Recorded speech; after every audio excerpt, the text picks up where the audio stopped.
Dans l'évangile de Jésus-Christ selon saint Matthieu.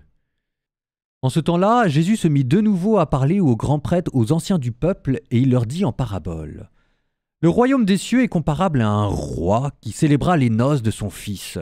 Il envoya ses serviteurs appeler à la noce les invités, mais ceux-ci ne voulaient pas venir. Il envoya encore d'autres serviteurs dire aux invités « Voilà, j'ai préparé mon banquet, mes bœufs et mes bêtes grasses sont égorgés, tout est prêt, venez à la noce. » Mais ils n'en tinrent aucun compte et s'en allèrent l'un à son champ, l'autre à son commerce.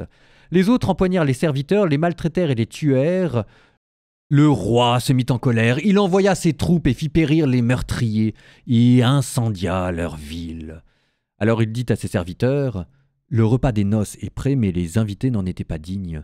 Allez donc aux croisées des chemins, tous ceux que vous trouverez, invitez-les à la noce. » Les serviteurs allèrent sur les chemins et rassemblèrent tous ceux qu'ils trouvèrent, les mauvais comme les bons, et la salle de noces fut remplie de convives. Le roi entra pour examiner les convives. Et là, il vit un homme qui ne portait pas les vêtements de noces. Il lui dit « Mon ami, comment es-tu entré ici sans avoir le vêtement de noces ?» L'autre garda le silence.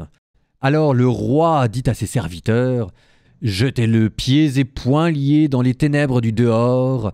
Là, il y aura des pleurs et des grincements de dents.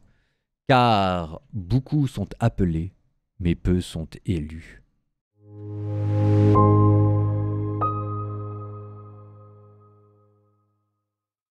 Vous savez, cette parabole, on est persuadé que c'est des histoires qui n'existent pas.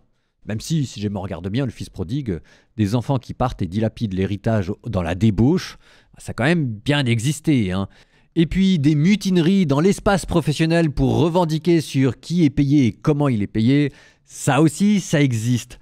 Mais la parabole d'aujourd'hui, moi je sais pas pourquoi, j'étais toujours persuadé que c'était une sorte de conte. Il était une fois un roi qui voulut faire un festin des noces pour son fils, jusqu'à ce que, c'est toujours l'avantage de faire ma Bible en un an, je suis dans l'Ancien Testament mais jusqu'au cou, allez faire un tour sur le podcast, il est extraordinaire. Je me suis aperçu que ça avait vraiment existé.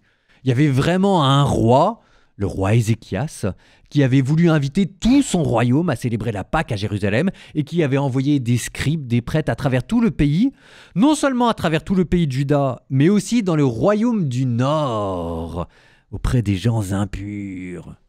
Et même alors que tout ce beau monde se retrouve à Jérusalem pour célébrer la Pâque, et vous voyez comment est-ce que les noces dont il est question dans la parabole de Jésus étaient en fait la Pâque juive.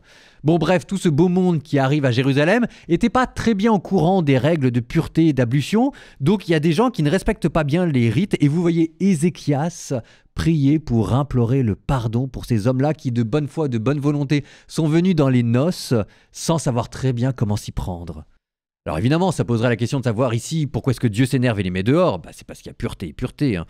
Mais mon point n'est pas tellement de discuter la fin de ce passage, mais plutôt de vous dire que les paraboles, c'est ce que je vous disais, ça existe vraiment, c'est des histoires vraies, qu'il y a des gens qui trouvent des trésors dans des champs, qu'il y a des gens qui plantent des graines et ça devient des arbres immenses, il y a des gens qui font des fêtes et qui invitent tout le monde et qui sont semblables à un roi qui vous introduit dans la vie éternelle.